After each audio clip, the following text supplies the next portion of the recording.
சொல்லுங்க அத்தை. சொல்லுடி. நீங்களே சொல்லுங்க. சொல்லுடினா அத்தை நீங்களே சொல்லுங்க. சொல்லு. லட்சுமி, என்ன ரெண்டு பேரும் மாறி மாறி ஜாட பேசிட்டு இருக்கீங்க? என்னன்னு சொல்ல வேண்டியதானே? அது ஒண்ணு இல்ல தர்மலிங்கம், சம்மந்தி வீட்டுக்காரங்க ஆண்டாள வீட்டுக்கு வர சொல்லிட்டாங்கல்ல. ஆமா, வர சொன்னாங்க. அதுக்கு என்ன இப்போ? என்னங்க இப்படி பேசுறீங்க? நடந்ததெல்லாம் மறந்துட்டு அவங்களே கூப்பிட்டு இருக்காங்க. நாமளும் பதிலுக்கு ஏதாச்சும் செய்ய வேண்டாமா? என்ன செய்யணும்? ஆண்டாளுக்கு முறைப்படி நம்ம என்னெல்லாம் செய்யணுமோ அது எல்லாத்தையும் செய்யணும்ல. என்ன செய்யணும்? அதை சொல்லிட்டு போக வேண்டியதானே? ஏன் நேரடியா சொல்லாம சும்மா தேவையில்லாம வளைச்சு சொல்லிக்கிட்டு இருக்க?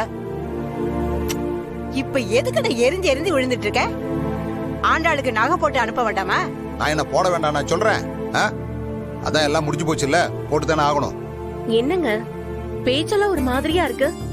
ஏன் உங்களுக்கு ஆண்டாள் அந்த வீட்டுக்கு போறதுல விருப்பம் இல்லையா?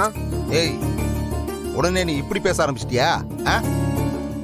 ஆம்பளைக்கு 1008 பிரச்சனை இருக்கும், அதுல இதெல்லாம் போய் யோசிச்சுட்டு இருப்பாங்களாக்கும். அதான் எல்லாம் செஞ்சு அனுப்புறதுன்னு முடிவாயிருச்சுல்ல, நல்லாவே செஞ்சு அனுப்புவோம். எத்தனை பவுன் போடணும்? ஏற்கனவே பேசி வச்சது தானே. ஆண்டாளுக்கு 50, பவித்ராக்கு 50. ஏய், டவுனுக்கு போயிட்டு வரதுக்கு இவ்வளவு நேரம் ஆடி? டவுனுக்கு எல்லாம் போயிட்டு வந்தாச்சு.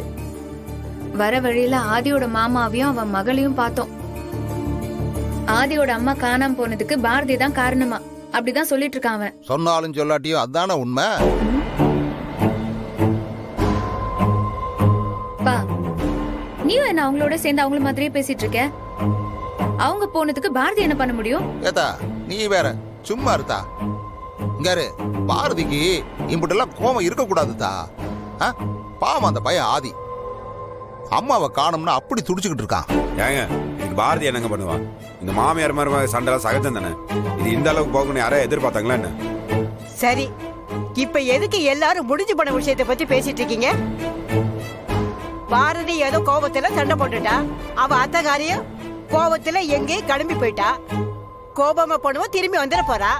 இத போய் ஒரு பெரிய பிரச்சனைன்னு நினைச்சு பேசிட்டு இருக்கீங்களே. இனிமே நடக்க வேண்டியதை பாப்போம். அதுவும் சரிதான். அந்த அம்மா எப்பவும் இப்படியே இருக்க மாட்டாங்க, எப்படியோ திரும்பி வந்துருவாங்க. ஆம், ஆண்டாளு, உன் சித்தப்பா கடைக்கு போனியா? போனம்மா. இப்போதைக்கு என்னென்ன பாத்திரம் வேணும்னு சொல்லி வச்சுட்டு தான் வந்திருக்கேன். இடையில நீ ஒரு நாள் போயிட்டு வா, பார்த்து நீ சொல்லிட்டு வந்துரு, சரியா? அவரு நேராவே எங்க வீட்டுக்கு அனுப்பிச்சு வச்சிருன்னு சொல்லிட்டாரு. என்னதா முழுசாவே உன் புருஷனோட பொண்டாட்டியவே மாறிட்ட போல் இருக்குதே.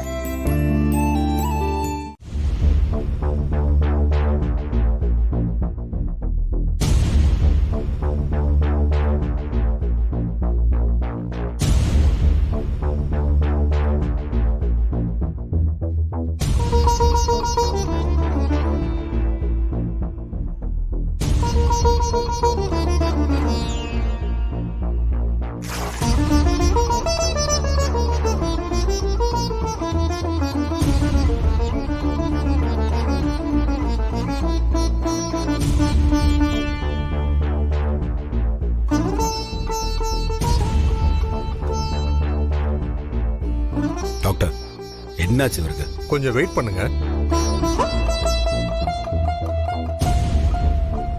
கை கால அசைக்க முடியுதா? இவரு பிபி டேப்லெட் எடுத்துக்கிறது இல்லையா? கொஞ்ச நாளா சாப்பிடலன்னு சொன்னாரு. ப்ராப்ளமே அதாங்க. சரி, எல்லாரும் கொஞ்சம் வெளியில வெயிட் பண்ணுங்க, நான் வெளியில வரேன்.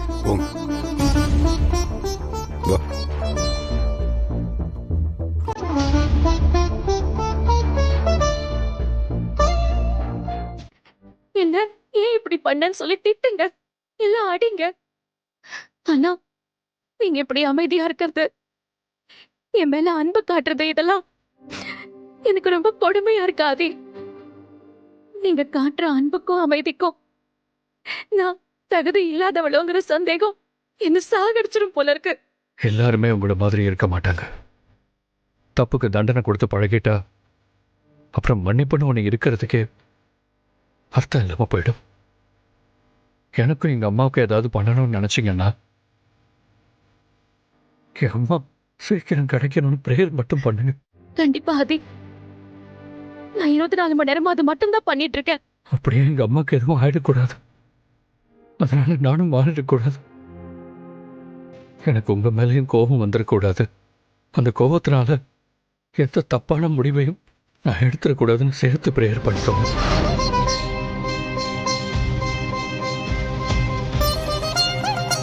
நாளாக நாளாக எங்க மேல எனக்கு இருக்கிற பாசம் அடுத்தவங்க மேல கோபமா மாறிட்டு இருக்கு. அது நல்லதில்லைன்னு எனக்கே தெரியும். இருந்தாலும் அது என்னோட அம்மா. அதனால நான் இப்படிதான் இருப்பேன்னு என் உள் மனசு சொல்லிட்டே இருக்கு. நான் எப்பவும் போல இருப்பேன்னு எனக்கு தெரியல. இப்ப கூட நான் அப்படிதான் இருக்கேன்னு எனக்கு புரியல பாரதி. அடி மனசுல ஒரு சின்ன நெருப்பு புகைஞ்சுக்கிட்டே இருக்கு. அது அணைஞ்சா பரவாயில்ல, ஆனா பத்தி எரிஞ்சா எதை எரிக்கும், எது சாம்பல் ஆகும்னு எனக்கு தெரியல. ஆதி, என்ன நீங்க இப்படி எல்லாம் பேசுறீங்க? இல்ல, நீங்க நினைக்கிற மாதிரிலாம் எதுவும் நடக்காது. நீங்க இப்பவும் எல்லாருக்கும் பிடிச்ச ஆதியா தான் இருக்கீங்க. அப்படிதான் இருக்கணும். அது என் கையில இல்லைங்க. எங்க அம்மா திரும்ப கிடைக்கிறதுல தான் இருக்கு. திரும்பவும் சொல்றேன், பிரேயர் பண்ணிக்கோங்க.